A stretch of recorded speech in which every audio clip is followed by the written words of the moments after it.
Bueno, buenas tardes, profesor. Buenos días, profesor. Buenos días, compañeros, y a todos los presentes que miran este video. El tema de hoy, mi nombre es Sherida Ángela Chalma Núñez, y el tema de hoy vamos a hablar acerca sobre la física de la luz y la ceguera a los colores. Así. Pero primero tenemos que entrar un poco en contexto, se podría decir. Bueno, podríamos parecer que los aspectos teóricos de la luz en cuanto a energía electromagnética interesan poco o nada a las personas, ¿no? Pero tenemos que saber qué es la luz, y lo que conocemos como luz es nuestra percepción de la radiación electromagnética, que es captada por el ojo, trasladado por el nervio óptico hasta llegar al cerebro, ¿no? Donde crea una mezcla de sensaciones que son las imágenes que nosotros llegamos a ver. Esta sensación a su vez es cualitativa y cuantitativamente. ¿Ya? Como vamos a ver acerca, o sea, como vamos a ver a continuación, ¿no? Todo lo que vamos a llegar a tocar en la exposición del día de hoy. Bueno, primero, para empezar, vamos a llegar a tocar el tema de fenómenos físicos de la luz. Para eso, primero vamos a hablar sobre la refracción. Este fenómeno recibe el nombre de refracción de luz y tiene lugar siempre que los rayos luminosos cambian de medio de propagación. La luz, al pasar del agua al aire, cambia de dirección de propagación, ¿no? Por eso desde el aire vemos los objetos sumergidos o una posición distinta a lo que en realidad ocupan. Bueno, la refracción de la luz se llega a producir en la superficie de separación de los medios de diferentes densidades, como el aire y el agua, o el aire y el vidrio, lo que afecta la velocidad de propagación de la luz, ¿no? Por ejemplo, tal vez hayamos notado todos que las piscinas se ven menos profundas de lo que son en realidad, ya, porque algunas son un poco bajas, pero nosotros lo vemos muy profundas. Por ejemplo, otro ejemplo vendría a ser que al introducir una cuchara en un vaso con agua, se ve partida, ¿no? O otro ejemplo viene a ser que nuestra imagen se ve distorsionada si se mira a través de un vaso de agua, o que en días lluviosos y a la vez soleados, ¿no? O sea, se ve, hay una clara diferencia. Ya, ahora, cuando hablamos también de esto, tenemos que tener en cuenta de las leyes que hay, ¿no? De refracción, la ley de Snell de Descartes. Ya. La ley de refracción explica cómo se produce este fenómeno. Digamos, esta ley lo produjo o lo planteó el físico matemático Christian, ¿no? Eh, quien dedujo estas leyes que se resumen en dos leyes, que viene a ser la primera ley viene a ser el rayo incidente en la superficie de separación y otros medios, por ejemplo, lo normal y la superficie en el punto de incidencia, y el radio refractado están en el mismo plano, como se logra observar en la imagen. Y la segunda ley viene a ser que los índices de refracción, o sea, viene a ser el N1 y el N2, el ángulo de incidencia, alfa 1, y el ángulo de refracción, que también se logra ver en la pantalla, que aquí viene a estar el ángulo de incidencia y de refracción, ya. Se relaciona por la siguiente expresión, ¿no? Que el N1 por el seno del alfa 1, que viene a estar a 1, es igual al N2 por el seno del alfa 2. Eso viene a ser su fórmula, ¿no? Cuando la luz incide perpendicularmente, como se nota aquí, el ángulo de incidencia es igual a cero. No hay desvíos de la luz, es decir que el rayo incidente sigue su trayectoria lineal, ¿no? Obviamente que si no hay un desvío de luz, ¿no? Ahora, ¿qué vamos a hablar sobre la reflexión? Pero, ¿qué viene a ser una reflexión? Una reflexión viene a ser que es un fenómeno que se produce cuando tenemos la sensación de que un rayo de luz rebota, como se logra ver, rebota. Eh, eh, Obviamente que ese rebote va a ser en un medio, en una superficie, ¿no? No va a ser al aire, obviamente. Lo que ocurre en realidad es que el rayo de luz se devuelve al chocar con un medio diferente al que se desplaza, como ocurriría cuando se patea una pelota contra la pared. Hay un rebote, una reflexión. Entre el rayo incidente y la normal se forma el ángulo de incidencia, y entre la normal y el radio reflejado se forma el ángulo de reflexión. Así la dirección, el que se refleja la luz depende de la forma de la superficie reflectante, y la dirección del rayo incidente depende, ¿no? La luz posee, por ejemplo, una frecuencia de onda y una velocidad que es igual tanto al rayo incidente como al rayo reflejado. Sin embargo, la intensidad de la luz reflejada es más baja que la luz incidente. Ahora, también tenemos que hablar sobre el ángulo de reflexión.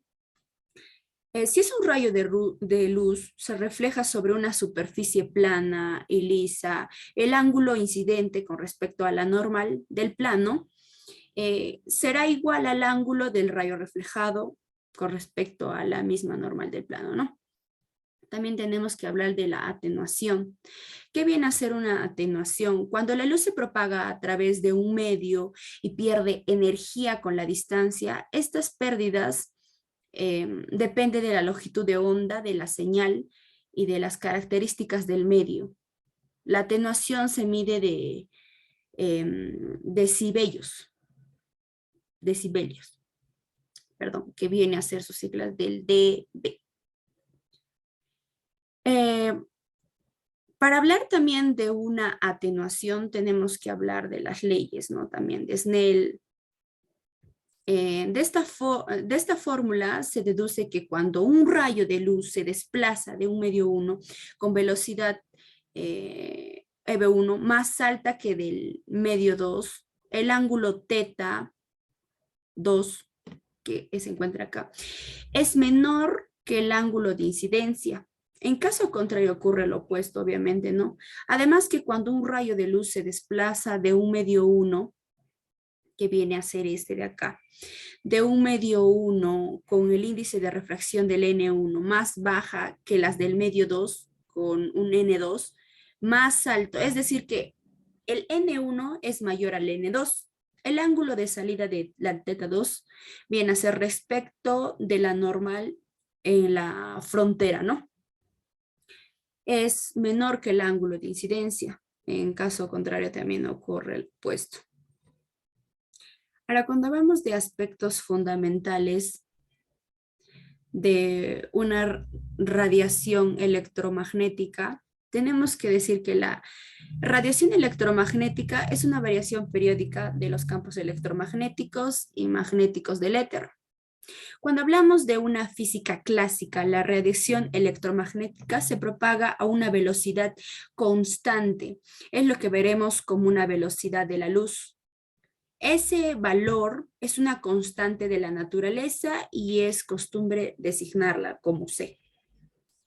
Bueno, como nosotros vamos a ver aquí, la frecuencia que viene a ser el F, la frecuencia es el cambio de los ciclos en una unidad de tiempo, ¿no? Que en este caso vienen a ser los segundos. Se mide en ciclos entre segundos, también denominada como hertz, ¿no?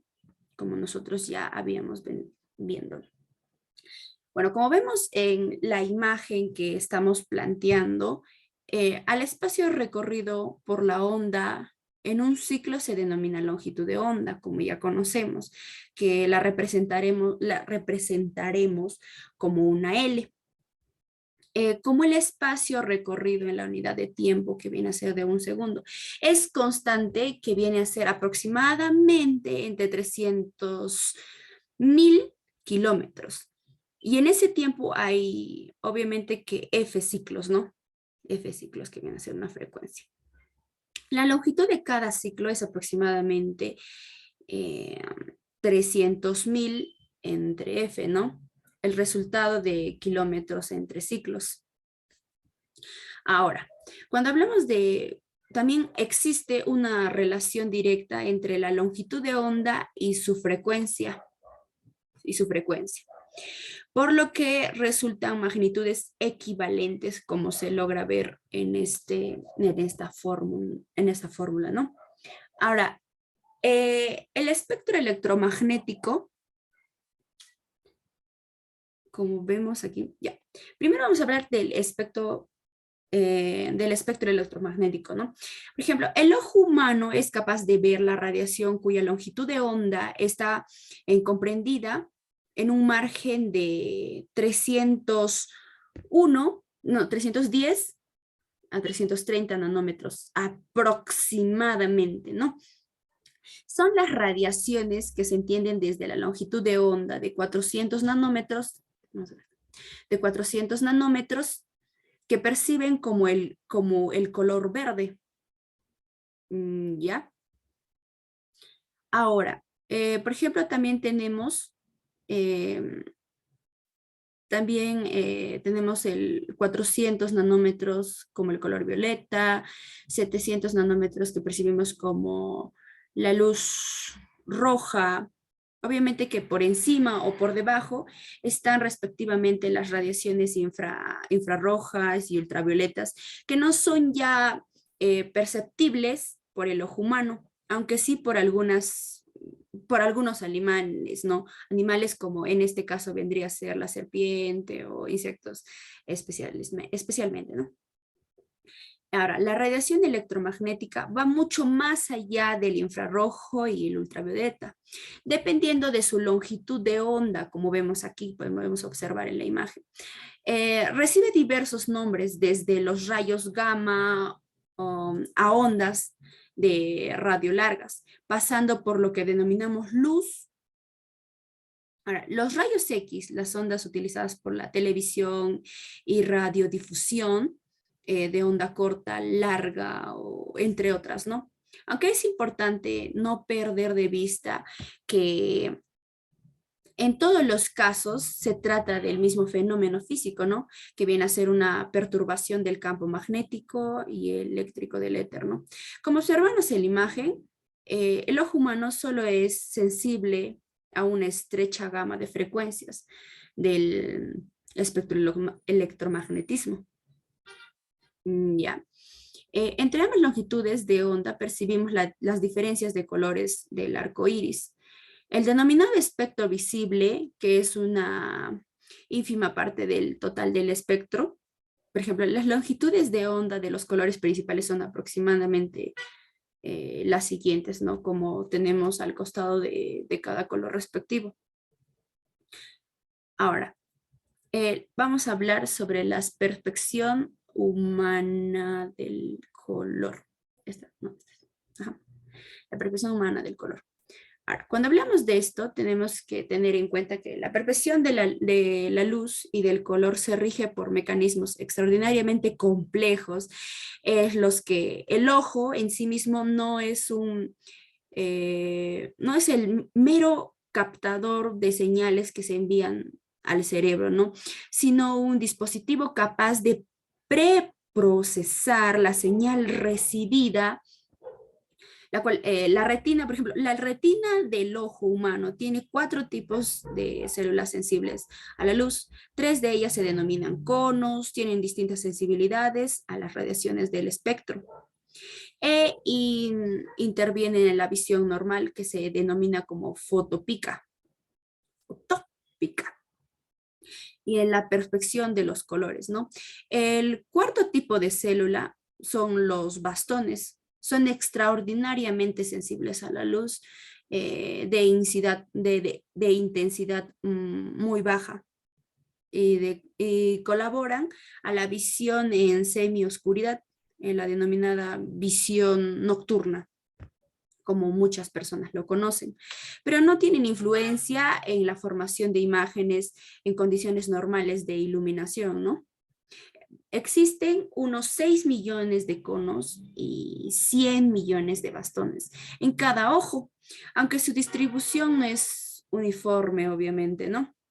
La mayor concentración se produce en una mácula, que es la zona donde percibimos mayor finura en los pequeños detalles que tenemos, aunque la sensibilidad a la luz varía de una persona a otra. En el espectro de frecuencias visibles tenemos una gran capacidad de discriminación, ¿no? El ojo humano es más sensible a la luz verde, amarilla, que al color rojo y a los colores rojos y azules, ¿no?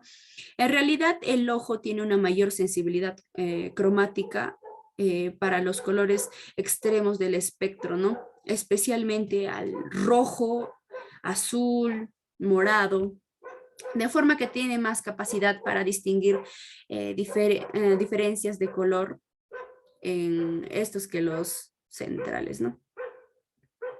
Estos en vez que los centrales.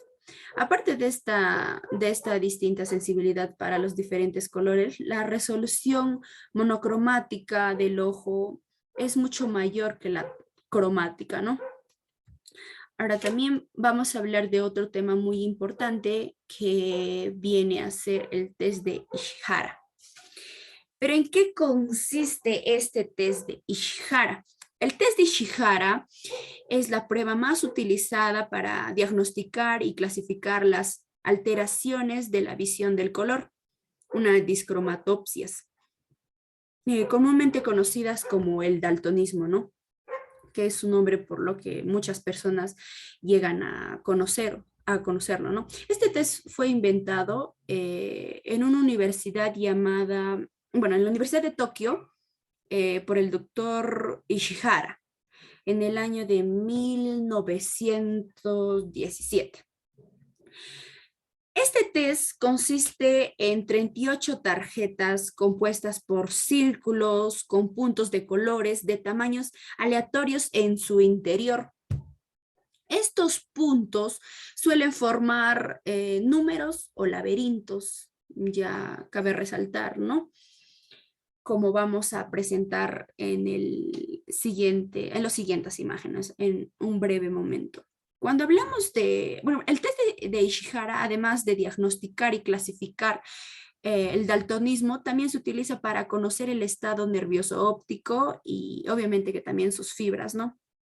Cuando hablamos de daltonismo, pero tenemos que saber primero qué viene a ser un daltonismo o qué se nos viene a nuestra cabeza cuando hablamos de un daltonismo, ¿no? Por ejemplo, cuando hablamos de un daltonismo rojo-verde, nos estamos refiriendo a las alteraciones de las células de la retina que se encargan de ver estos dos colores que viene a ser el rojo y el verde. Estas células son los conos, las cuales hay tres tipos: conos para el color verde, conos para el color rojo y conos para el color azul. Para estudiar las anomalías de la visión del color azul existen otros test, ¿no? Como el test de Ishihara, solo diagnostica la alteración de los colores rojo y verde. Vamos a presentar 4 láminas, obviamente que son muchas más, para hacerles una pequeña demostración. Por ejemplo, esta viene a ser la lámina 1. Es la lámina de control tanto personas con visión normal como con alteraciones. Puedes ver en ellas el número 12, ¿no? Las personas con una visión normal ven el número 12. En la lámina número 2, si tienes una visión normal, ves un 8. Las personas con alteraciones en la visión del color, obviamente que van a ver otro número, ¿no? Y en este caso viene a ser el 3, ¿no? Ahora, en la lámina 37 una persona con visión normal puede ver una línea morada y naranjada, mientras que si hay un defecto, se ve una línea azul, verde y morada, ¿no? En la siguiente lámina, que viene a ser la lámina 35, si tienes una visión normal, verás un camino con conitos verdes, azules y obviamente que amarillos, ¿no? Si existe anomalías, verías una línea azul, verde, morada, y obviamente que ya estás mal. Ahora vamos a hablar de otro tema muy importante que no debemos dejar a un lado, que viene a ser la ceguera de colores. Bueno, pero si este delicado mecanismo falla o funciona defectuosamente, se presentará el trastorno como se conoce como ceguera de colores. Se trata de una dificultad para ver determinados tonos de colores y es un padecimiento relativamente frecuente que afecta a aproximadamente un 8% eh, en los hombres, ¿no? En la población masculina. El grado de afectación puede ser muy variable y bien puede impedir distinguir todos los colores o bien algunos colores en concreto, ¿no? Mayormente el rojo y el verde. Aunque en algunos casos, si el grado de afectación de la anomalía visual es profundo, también existen posibilidades de que se confundan el amarillo y el azul. Ya. Para entender la ceguera a los colores hay que entender cómo funcionan los conos asociados a los receptores. Los rojos y los verdes presentan una clara separación en las detecciones de las regiones del color amarillo, verdoso, ¿no? Del espectro tal y como se aprecia en la figura siguiente, que muestra la respuesta normalizada de los conos de un ojo normal a la energía incidente. Lo veremos mejor en la siguiente imagen, donde se refleja la gráfica de los picos de absorción de los tres conos, ¿no? Aquí están los tres conos de un ojo normal. Con esta configuración, nuestro ojo puede separar claramente todas las tonalidades cromáticas, pero si estos conos L absorben demasiada luz verde, una condición llamada deficiencia de Protan, o los conos M absorben demasiada la luz roja, deficiencia de Deutan, ¿no? Se produce un fenómeno conocido como el solapamiento espectral, y las señales de los conos L y M se superpondrán habiendo una deficiencia de la visión al color. Pero, ¿por qué vemos los colores? La luz está constituida por ondas electromagnéticas, como nosotros ya conocemos y como ya les he venido mencionando, que se propagan de 300.000 millones de kilómetros por segundo, también se los dije. Aunque solo podemos ver aquellas cuya longitud de onda están comprendidas entre los 380 y los 770 nanómetros. Ahora, si las personas dicrómatas son aquellas que tienen deficiencia de un solo receptor, por ejemplo, tenemos que hablar de la protanopía, que viene a ser faltan los conos para el rojo, o sea, de 525 nanómetros a 625 nanómetros. La persona solo puede recibir, solo puede llegar a percibir el color verde, que son los que se estimulan, ¿no? Ahora, si hablamos de una deuteranopía, viene a ser cuando faltan los conos para el verde, ¿no? Un espectro de esta persona son los colores amarillos y azules. Ahora, si hablamos de una trenatopía, faltan los conos para el azul, aquellas personas monocromatas. carecen de dos receptores y no ven, no llegan a ver o a percibir los colores, ¿no?